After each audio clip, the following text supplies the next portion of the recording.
दोस्तों पेश है भटकती प्रेत आत्मा।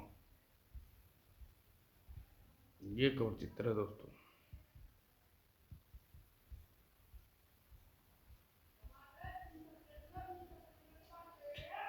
यह एक अजीबोगरीब हैरत अंगेज कहानी है जिसको मैं दुनिया के सामने प्रस्तुत कर रहा हूँ।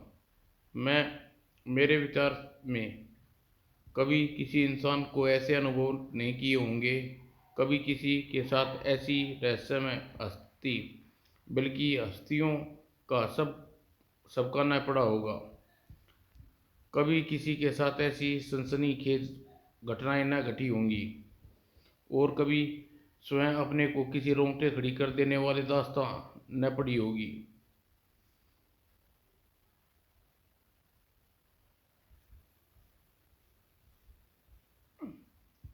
यह होली है, एक बदसूरत इंसान जिसने अपनी ज़िंदगी में अविवाहित ही व्यतीत की, क्योंकि कोई भी स्त्री इस बदसूरत चेहरे के साथ जीवन साथी नहीं बन सकती। होली बदसूरत अवश्य था, परंतु बहादुर और नेक दिल तथा वफादार इंसान था। जब होली जवान था तो कैम्ब्रिज यूनिवर्सिटी में पढ़ता था।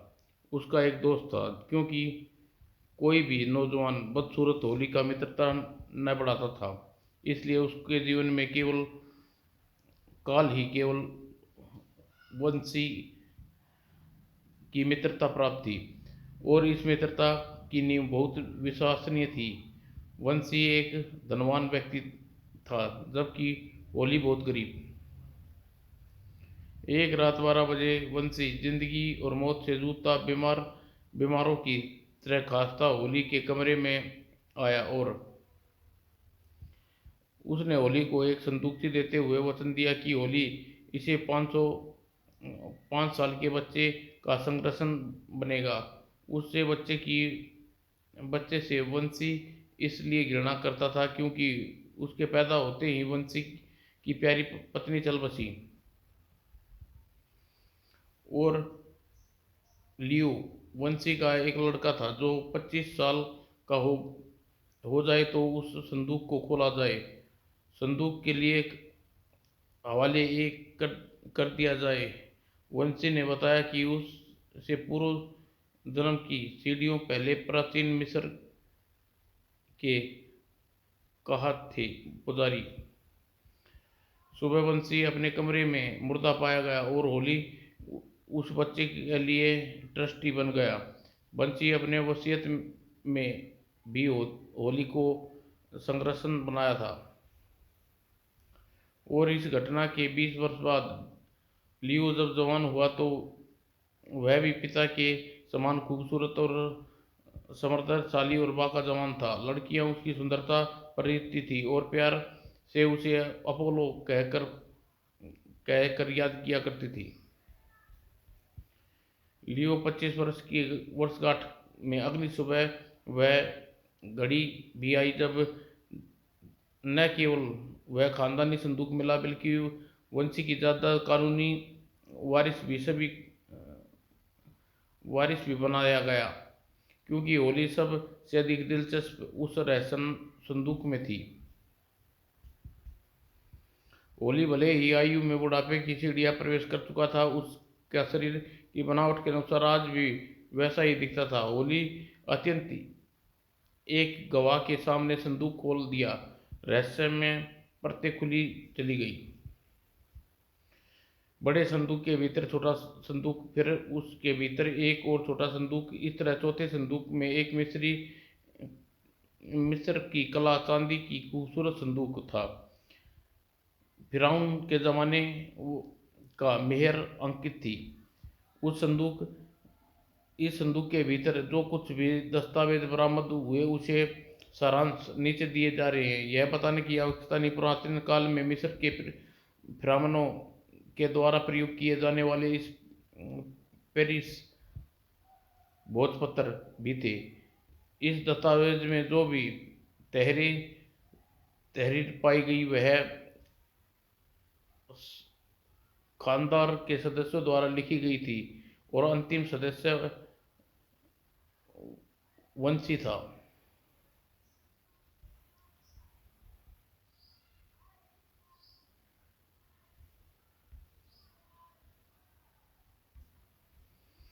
इसका मतलब वंशी ने आत्महत्या की थी, और लियो को वह मैं अपने ही बच्चे की तरह समझता हूँ।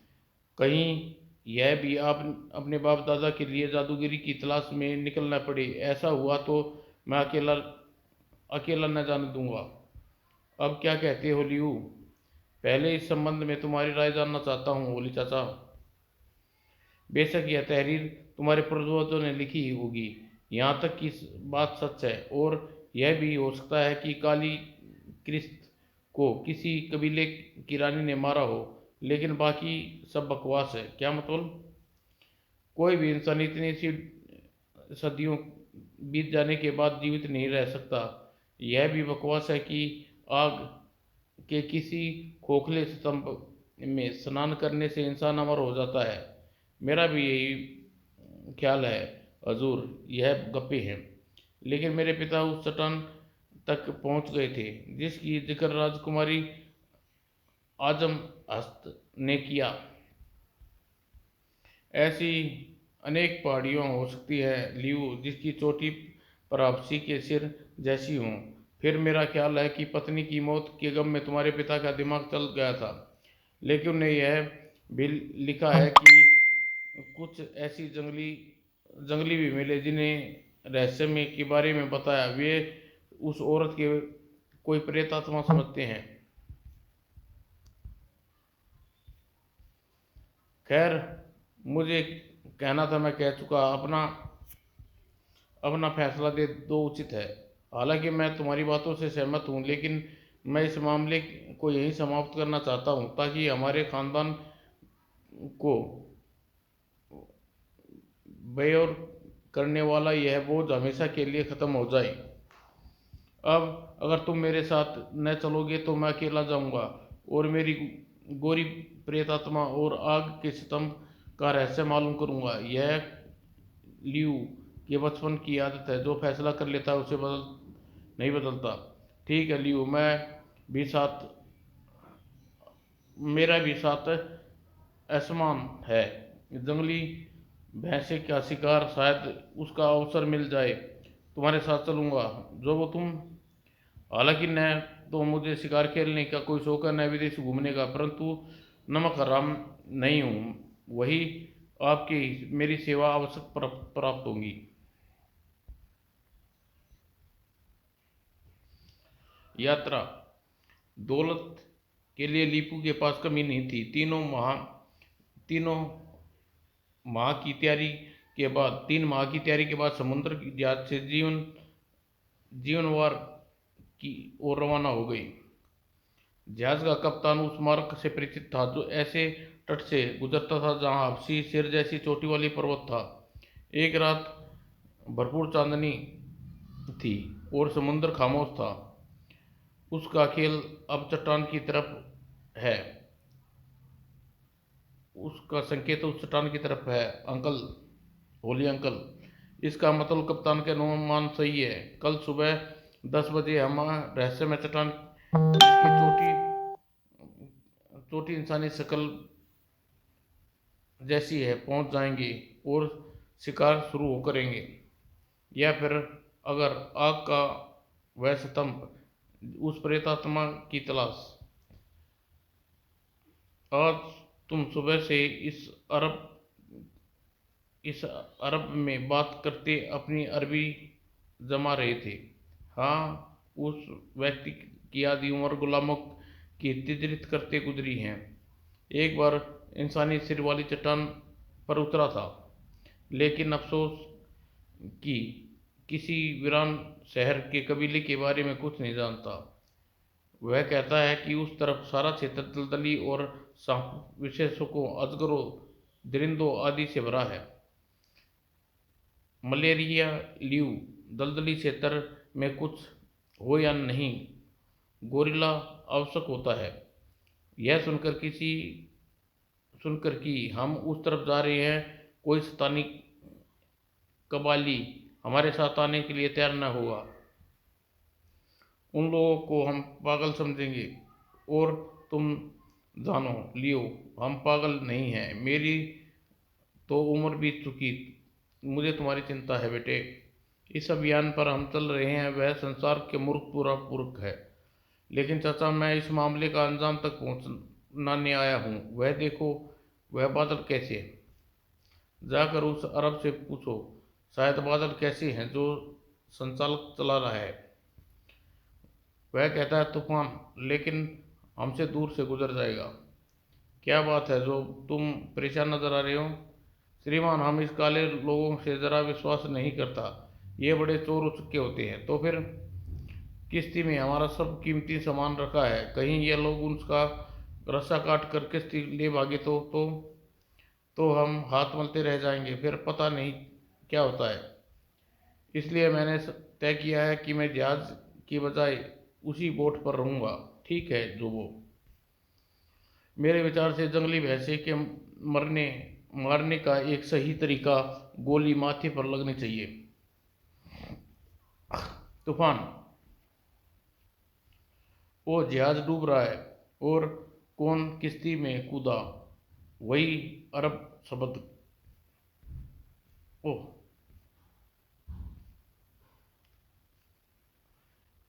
हे ईश्वर, लियू कहाँ है?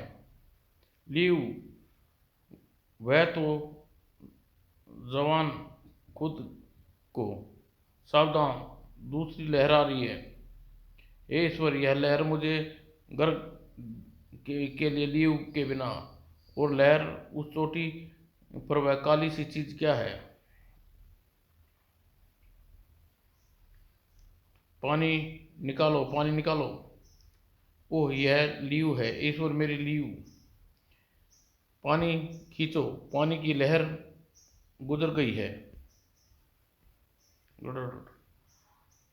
असद, वह बीच की जगह देखते ही जहाँ दे रहा है। हाँ, मालूम पड़ता है चट्टानों में छिपा हुआ कोई क्षेत्र है। उस तरफ लहरों का जोर है। अगर किसी तरह लहर के साथ हम भी उस चट्टान से टकराए तो हमें उस अंधेरे हिस्से तक पहुंचना चाहिए, अन्यथा हम नहीं बच सकेंगे।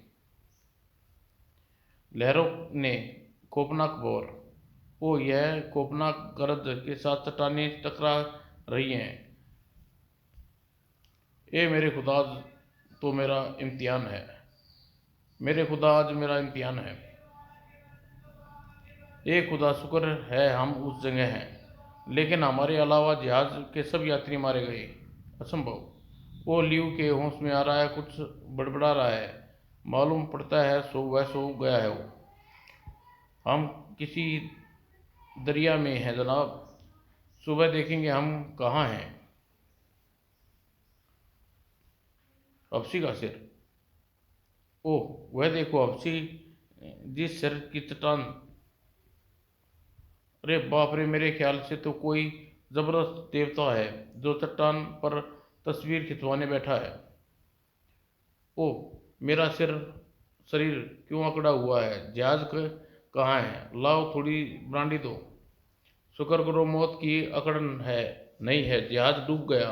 हम सिर्फ चार बच्चे हैं लियो।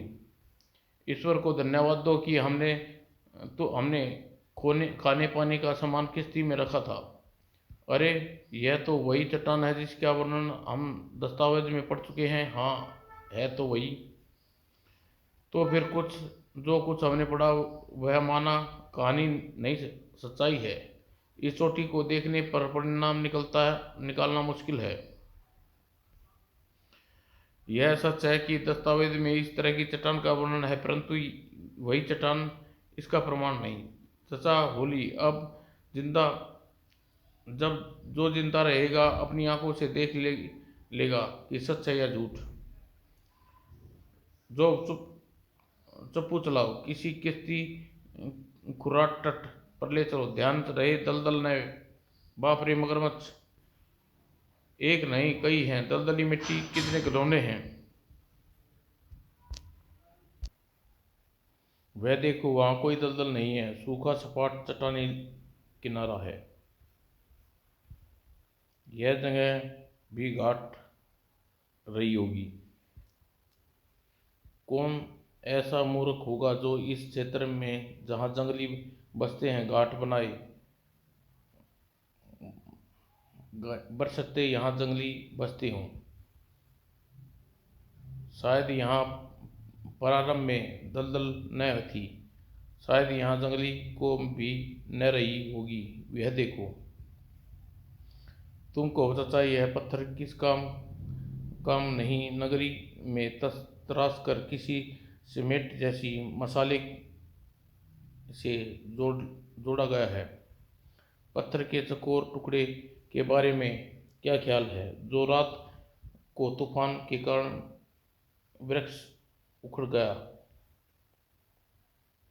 उसकी खामोशी बताती है कि यह घाट घाट ही है। घाट पर ऐसा बेड़ा जहाज लंगर डालते होंगे, और यह आसान उभरता दास्तां का प्रमाण है। लोग इसी घाट पर उतरते होंगे।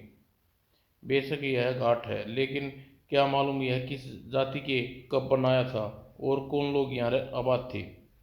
अगर नदी घाट को छोड़ दिया जाए तो इस जगह पर हर दलदल है जिसे पार नहीं किया जा सकता, और यहाँ ठहरना भी मौत को दाव देना है। मगरमच्छ हमें जिंदा खाए नहीं छोड़ेंगे। इसलिए अब दो रास्ते हैं। एक तो वापस समुद्र में जाकर किसी बंदरगाह की तलाश में निकल जाए, दूसरा बेहद खतरनाक है। और दूसरा यह है कि नदी के बहाव में स्रोत्र बढ़ाकर अपने आप को भाग्य के सहारे छोड़ दिया जाए। लेकिन एक बात मैं कहना चाहता हूँ, चाहे इन दोनों रास्तों में किसी का चुनाव करें, नदी की मैं आगे बढ़ने से पहले निश्चय कर चुका हूँ। अगर यही फैसला है तो हम तुम्हारे अकेले नहीं जाने देंगे। मेरा ख्याल है मैं अकेला किस तरफ जाऊंगा। मेरे लिए तो एक तरफ कुआं एक तरफ खाई है। जहाँ चलिए। हवा का रुख समुद्र की ओर से है। समुद्र हमें आगे बढ़ने से फिलहाल कोई मुश्किल नहीं आएगी। और बड़ी खूबसूरत वादी है। वे देखो, एक सनटॉप कितना शान से खड़ा है।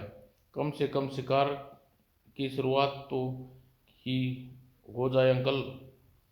अरे, हमें देखा नहीं। अगर तुम्हारा निशाना चूक गया तो फिर हाथ नहीं आएगा। अगर मैं कोशिश करूं तो कब तक निशाना चूक सकता है। दाएं। उप निशाना चूक गया। दूसरी गोली। लाओ बंदूक मुझे दो। दोनों गोलियां बेकार गई।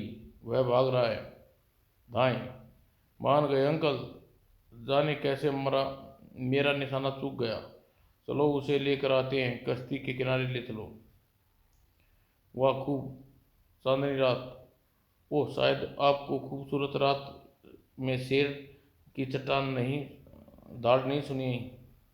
एक नहीं, दो शेर हैं। वे देखो, शायद नदी किनारे पानी पीने आए हैं, शिकार की तलाश में। हे ईश्वर, वह दोनों पानी में तैर कर इधर आ रहे हैं। उन्हें हमें देख लिया। यह एंटोलोप की गंध पाकर इधर आ रहे हैं। चाचा, इन्हें आगे इनके आगे वाले को निशाना बनाओ। यह मादा मालूम पड़ती है।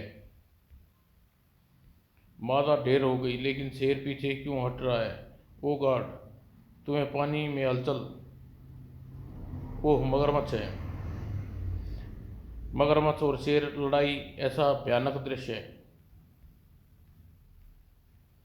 शेर ने अपने गले की नरम खाल को फाड़ डाला और आंख निकाल ली, और मगरमच्छ ने शेर को कुल्ला दो टुकड़ों में विभाजित कर दिया। मरते मरते दम तक छोड़ तड़क छोड़ी। लेकिन रात लेकिन रात भर मगरमच्छों हमारी क्या गत बना दी। देखो, जो के मुंह तक सूज गया। अगर हम जिंदा बचकर लौट गए तो हम दुनिया के सबसे हैरत अंगेज आदमी होंगे। रोंगटे खड़े कर देने वाली बशर्ते की बच गई। उन्होंने नदी और समुद्र के तट से पूर्व की ओर लगभग 140 मील की यात्रा की। आगे थलथला पानी था। सतह पर उभरी चट्टानें के कारण कश्ती का मार्ग अवरुद्ध हो गया था, परंतु उस जगह एक नदी दूसरी दिशा से आकर मिलती थी। इस कारण दूसरी नदी पर चल पड़े। वास्तव में एक नहर साबित हुई। नहर जो जलीय पौधों और बेलों से जाल फैला हुआ था, जिसे काट कर वो किश्ती बनाई और बांसों के सहारे धकेलते हुए दूसरी सुस्त नदी की ओर परेशानियों का काम भला करते हुए नियंत्रण अंजाम अनजाने प्रवेश करने लगे। 4 दिन तक सफर करते रहे। इस यात्रा के उन्होंने सबसे खतरनाक दुश्मन मगरमच्छ थे। धूप उन्हें बेहाल करती, जंगली जानवर का भय भी था। चौथे दिन जो तूफान आया, उसके के बाद भी तोड़ डाले। उसके बाद आगे बढ़ना मुश्किल हो गया। थक कर सो गए नाव बनी कैबिन में। हे ईश्वर, यह क्या मुसीबत है? कौन हो तुम लोग? पानी में तैरते हुए कहाँ से आए हो? जवाब दो वरना मार दिया जाओगे। ओह, यह तो अरबी भाषा बोल रहे हैं। हमारा जहाज तबाह हो गया और तूफान के कारण हम इस तरफ आ गए। भटके हुए यात्री हैं। अरे बाप रे, ये लोग रास्ता भटक कर इधर आ गए। क्या इन्हें कत्ल कर दें? इनकी चमड़ी की रंगत कैसी है? गोरी है। तो फिर इन्हें कत्ल न करो। आज से 4 चांद पहले इन जिसका हुक्म मानना हमारा फर्ज है। वे पैगाम भेजा था कि मेरे कुछ लोग आ रहे हैं, उन्हें कत्ल न करके उन्हें घर पहुंचाओ दिया जाए, इसलिए उन्हें ले चलो, उनका सम्मान भी। मैं नहीं जाऊंगा उल्लुओं, मैं नहीं जाऊंगा। उल्लू के पट्टे, मैं नहीं जाऊंगा। अरे बाप रे, ये काला काल भी, इसी बारे में क्या ख्याल है? इसके बारे में आज्ञा नहीं है, लेकिन इसे भी कत्ल न करना। क्या यह क्या सामान आ गया जिस पर इन्हें लेकर चलना है? आ गया।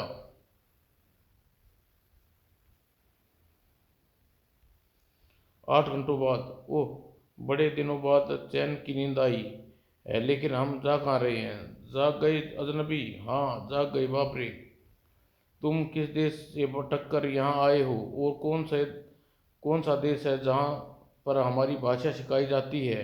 और यहाँ क्यों आए हो, जहाँ किसी अनजान नबी ने आज तक पैर नहीं रखा? अरे बाप रे, हमें तो नई चीज़ों खोजने का शौक है। जिस कबीले से संबंध रखते हैं, वहाँ के लोग मौत से नहीं डरते। वह जिस बात की आज्ञा मानना हमारा कर्तव्य है। अवश्य तुम यही इच्छा पूरी करेगा। और कौन हो जिसकी आज्ञा मानना आपका कर्तव्य है? अरे बेटे, उसका उत्तर भी तुम्हें शीघ्र ही मिल जाएगा, बशर्ते कि वह हम पर शासन करती है, उसकी छाया तुम्हें प्राप्त हो जाए। उसके कबीले, आपके कबीले और आपका नाम क्या है? अहमद। अहमद मेरे कबीले का नाम है और बंगाली मेरा नाम है। यह प्याले की शक्ल में जो टीला है, यह वो नहीं जिसे हमने देखा था। मालूम पड़ता है यह लोग पैदल ही यहाँ तक दौड़ दौड़ते आए हैं। बेचारा पहले ही क्या कम था, थका हुआ था। मेरा नाम हुसैन है, और तुम्हारा? मेरा नाम लियू है। लेकिन वे नहीं जानते थे कि किस नारी के चुम्बन का उत्तर चुम्बनों से देने से उसे अर्थ होता है कि उसकी रस्म अनुसार पुरुष से शादी के लिए स्वीकृति होती है। इसलिए लियो को इस प्रकार उज्जैन नामक उस युवती से शादी के लिए स्वीकार किया।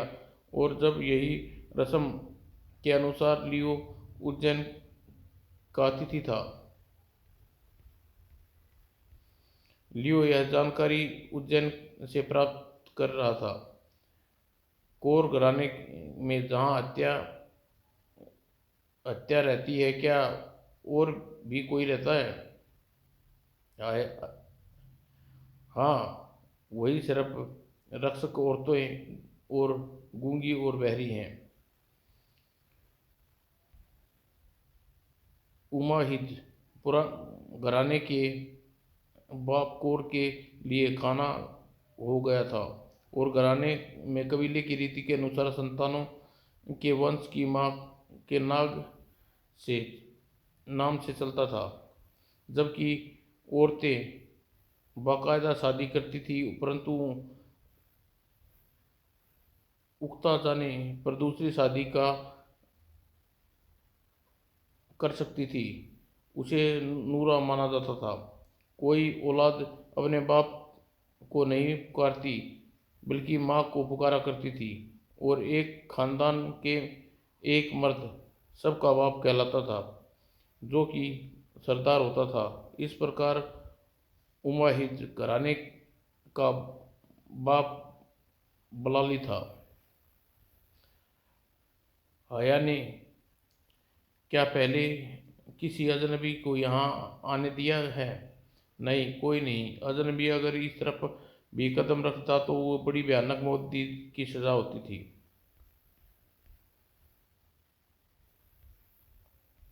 इस गार में चौथा दिन।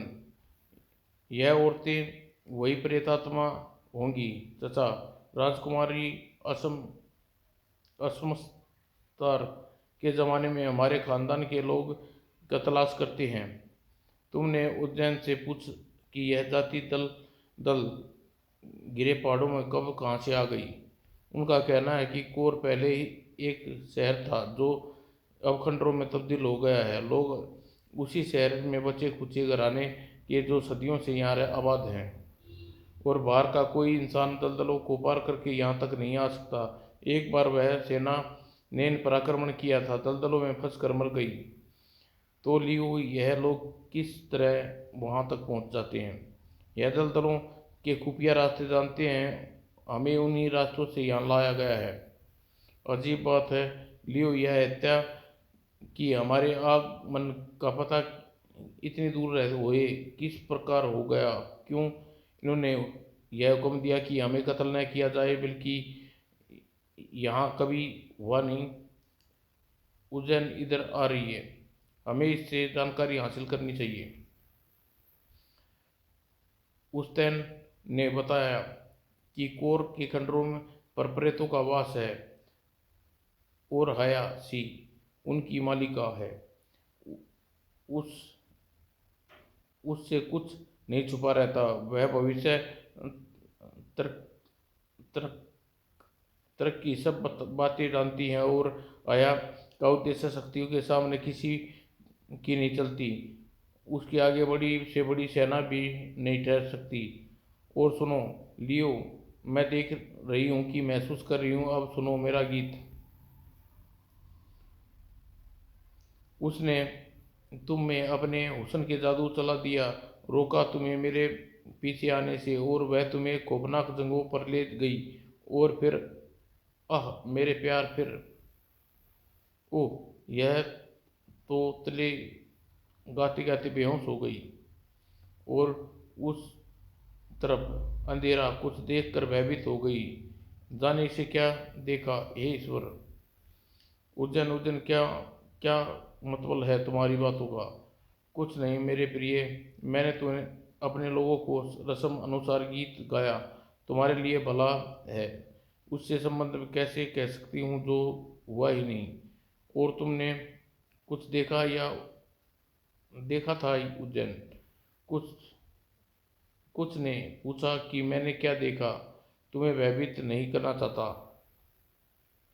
ए मेरे प्रिय, जब मैं तुम्हारे पास चली जाऊं तो रातों को तन्हाई में तुम अपना हाथ बढ़ाकर मुझे अपने पहलू में न पाए, तब मुझे याद करना निश्चित ही करोगे, क्योंकि हकीकत मैं तुम्हें प्यार करती हूँ, जबकि मैं इस कभी काबिल भी नहीं कि तुम्हारे पैर धोकर धो सकूँ। अब जाओ, हम प्यार करें और खुश रहो। कोई कबर बन तो प्यार कोई कबर बन तो कोई प्यार होगा, और न तुम्हारे होठों की गर्मी। अगर कुछ होगा तो इन क्षणों को यादें। रात के समय हमारा है, लेकिन न जाने कब किसका होगा। लियो और उज्जैन घूमने लगे, और जब वह लौट आए तो, तुम लोग आज रात जश्न की तैयारी कर रहे हो? जश्न नहीं? क्या बात है उज्जैन, तुम जश्न के नाम से भयभीत क्यों हो? ठहरो, मैं मालूम करती हूँ। बातें बातें क्या बातें कर रही है? ओह, वह उज्जैन को घसीट कर ले जा रहा है। कुछ गड़बड़ मालूम होती है, हमें तैयार रहना चाहिए। मेरे पास पिस्तौल है, लेकिन अफसोस मैंने आज तक इसका निशाना बांध कर उस पर गोली नहीं लगी। पिस्तौल मेरे पास भी है, किंतु मेरे पास शिकारी चाकू है। इस वक्त तू अपने हथियार हासिल करेंगे तो उन्हें शक पड़ जाएगा। चलो देखते हैं कैसा जश्न है। यह सुराही देख रहे हो चाचा? बिल्कुल वैसी ही सुराही है जैसी पिंडारों में रखी जाती है। इसे मुर्दा इंसानों के दिल वगैरह रखे जाते थे। क्या इसमें यह मालूम नहीं होता कि इन पर मिस्री सभ्यता की छाप है? शायद। अरे वो औरत उमद को खींचती ला रही है। यह औरत मेरे पीछे पड़ी थी, मैंने इसका दुत्कार दिया। अब यह अस्त के पीछे पड़ी है, बेचारा कांप रहा है। और 1 घंटे तक लोग खामोश रहे। आखिर यह किस तरह का जश्न है? ईश्वर जाने, मुझे तो डर लग रहा है। वह मांस कहाँ है जो हमने खाना है? मांस आएगा? क्या वह बकरी है? बकरी बगैर सींगों का? बैल? बैल से बढ़कर है, जिसे जिहा करेंगे। तो क्या वह बैल है? बैल वगैरह सींगों का, बल्कि हैबिल से बढ़कर, उसे जिहा करेंगे। हाँ, तैयार है, तैयार है। हम मांस पकने के लिए तैयार है, और पकाने के लिए बर्तन गर्म है। हाँ, गर्म है, गर्म है। ओ गॉड, मुझे याद है, दस्तावेज में लिखा था वह लोग अजनबियों के सिर देखते हुए बर्तन में रख देते हैं।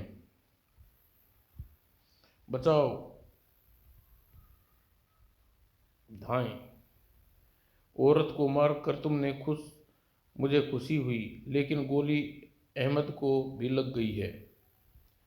अहमद की मौत का अफसोस मत करो जान, अपनी खैर खतर हम भी खतरे में हैं, भागो। वे हमारी गोली से मर रहे हैं और फिर लापरवाही से लड़े जा रहे हैं। गोलियां खत्म हो गई। अलविदा चाचा हैली, अलविदा जो। खुशी है कि हम बहादुरी सी की मौत मरे। खचा था डिशूं। मार डालो इन्हें, और खून के लिए बर्तन लाओ।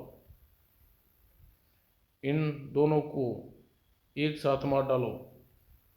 ठहरो, रुक जाओ।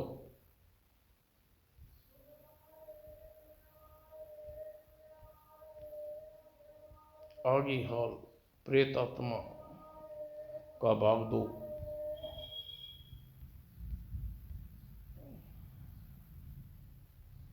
भाग दो में पड़े दोस्तों।